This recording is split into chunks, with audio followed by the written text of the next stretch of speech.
नमस्कार। गृह विज्ञान विषय के इस YouTube चैनल पर सभी का स्वागत है। आज हम अध्ययन करेंगे गर्भावस्था में होने वाले शारीरिक परिवर्तनों का।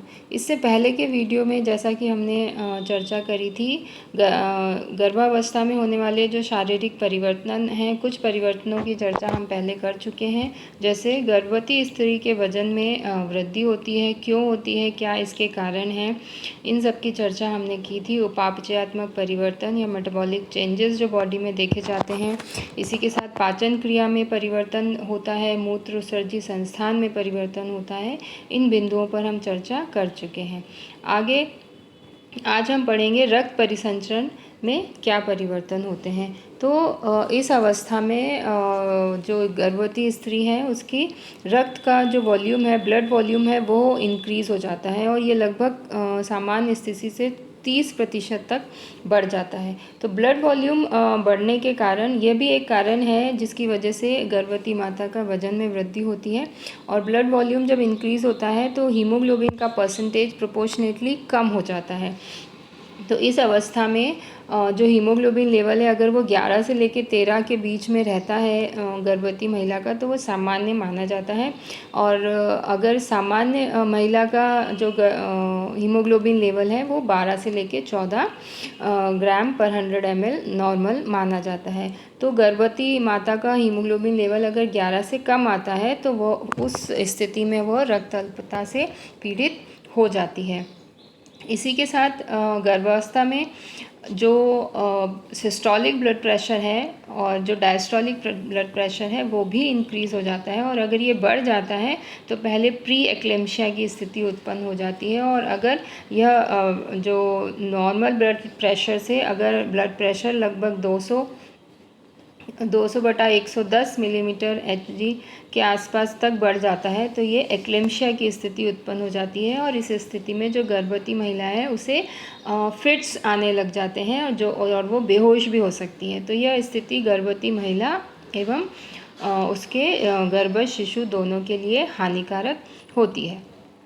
इस अवस्था में वेरिकोज वेन की समस्याएं भी देखी जाती हैं। नाड़ी गति में वृद्धि भी हो जाती है गर्भवती माता की। तो इस अवस्था में गर्भवती माता को विशेष ध्यान रखना होता है, खान पान का उसे विशेष ध्यान रखना होता है और अपनी जो दैनिक गतिविधियां हैं उन पर भी उसे विशेष ध्यान रखना होता है ताकि ब्लड का जो ब्लड प्रेशर है, ब्लड प्रेशर के लेवल को मेंटेन किया जा सके।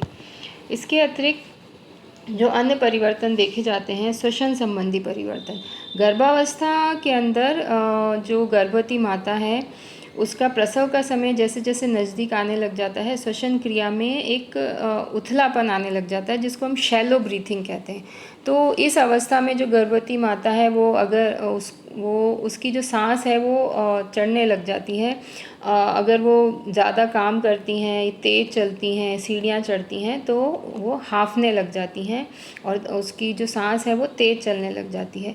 इसके भी कई कारण होते हैं, जैसे कि इस टाइम पर जो एब्डोमिनल मसल्स होती हैं उसका प्रभाव श्वसन क्रिया पर पड़ता है और इसकी वजह से जो है उसमें शैलो ब्रीथिंग वाली प्रॉब्लम दिखाई देने लग जाती है। दूसरा परिवर्तन हम पढ़ते हैं हार्मोन्स में। गर्भावस्था में हार्मोनल चेंजेस बॉडी के अंदर बहुत होते हैं फीमेल्स में। इस टाइम पर जो एड्रिनोकॉर्टिकोट्रॉफिक हार्मोन, जिसे ACTH हार्मोन जो पिट्यूटरी ग्लैंड से निकलता है, वह हार्मोन और थायरोट्रॉफिक हार्मोन की जो क्रियाशीलता है वह बढ़ जाती है। इसी के साथ एड्रिनल ग्लैंड से निकलने वाले जो हार्मोन हैं जैसे कॉर्टिकोस्टेरोइन हार्मोन, ये भी अधिक मात्रा में स्रावित होते हैं।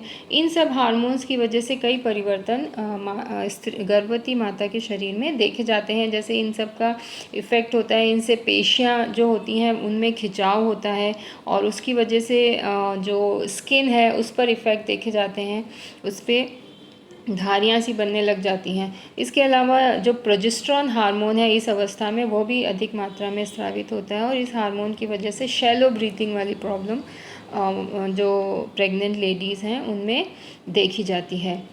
इसके अतिरिक्त परिवर्तन देखे जाते हैं नाड़ी संस्थान में परिवर्तन। तो नाड़ी संस्थान में अगर परिवर्तन होते हैं तो इसकी वजह से जो गर्भवती माता है उसके स्वभाव में बहुत परिवर्तन देखे जाते हैं। जैसे उसको नींद कम आने लग जाती है, स्वभाव में चिड़चिड़ापन आने लग जाता है, एक आलसी पन उसके व्यवहार में दिखाई देने लग जाता है। और इस समय जो गर्भवती माता है उसे रेस्ट की या आराम की अधिक आवश्यकता होती है। और यह जो अवस्था है, क्योंकि जैसा हमने पहले भी इसके चर्चा करी कि यह अवस्था एक सामान्य अवस्था नहीं है, ये एक विशेष शारीरिक अवस्था है स्त्री के जीवन की।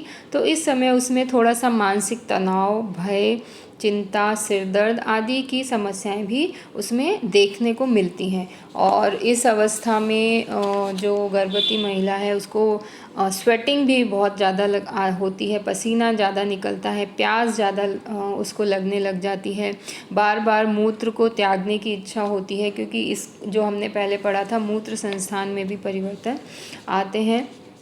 तो इन सब का मिला जुला जो असर दिखाई देता है कि गर्भवती माता स्वभाव में थोड़ा चिड़चिड़ापन आ जाता है। तो इस समस्या को दूर करने के लिए गर्भवती माता को कुछ अच्छे साहित्य का अध्ययन करना चाहिए, गीता रामायण का अध्ययन करना चाहिए इस अवस्था में, ताकि वो अपने मानसिक तनाव, चिंता, भय आदि को कुछ हद तक कम कर सके।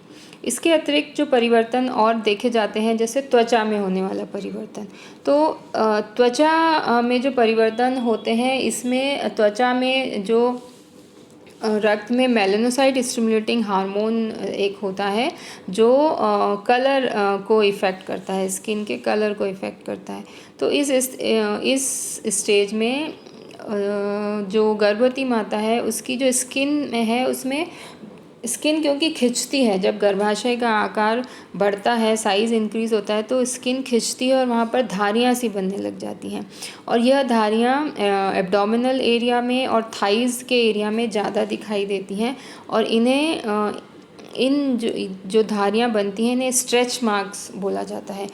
कई बारी जब डिलीवरी होती है उसके कुछ समय पश्चात ये स्ट्रेच मार्क्स ठीक हो जाते हैं, परंतु बहुत सी महिलाएं हैं जिनमें ये स्ट्रेच मार्क्स आगे भी बने रहते हैं, ख़त्म नहीं होते हैं।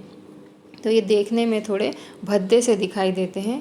इसके अतिरिक्त जो गर्भवती माता है उसके जो ब्रेस्ट का निप्पल होता है वो उसका जो एरिया आसपास का एरिया है वो भी थोड़ा डार्कर शेड में कन्वर्ट हो जाता है। और ये सब चेंजेस जो होते हैं ये मेलानोसाइट स्टिमुलेटिंग हार्मोन्स की वजह से होते हैं। इसके बाद जो परिवर्तन देखे जाते हैं, जैसे स्तन में परिवर्तन, गर्भावस्था में जब स्त्री होती है तो उस समय उसके जो ब्रेस्ट का साइज़ है वो इंक्रीज़ होने लग जाता है। और ब्रेस्ट का, जैसे हमने पहले कहा कि ब्रेस्ट का जो निप्पल वाला पार्ट है वो भी थोड़ा डार्कर शेड में होने लग जाता है। और ब्रेस्ट का साइज़ इंक्रीज़ होने का जो कारण होता है वो ये होता है कि जो नीचे ब्रेस्ट में के अंदर जो मेमरी ग्लैंड्स होती हैं वो बढ़ने लग जाती हैं और वो प्रिपेयर होने लग जाती हैं ताकि प्रसव के बाद जो नवजात शिशु है उसको ब्रेस्ट फीडिंग के लिए तैयार हो जाएं। इसके लिए ब्रेस्ट का साइज़ जो है वो बढ़ने लग जाता है।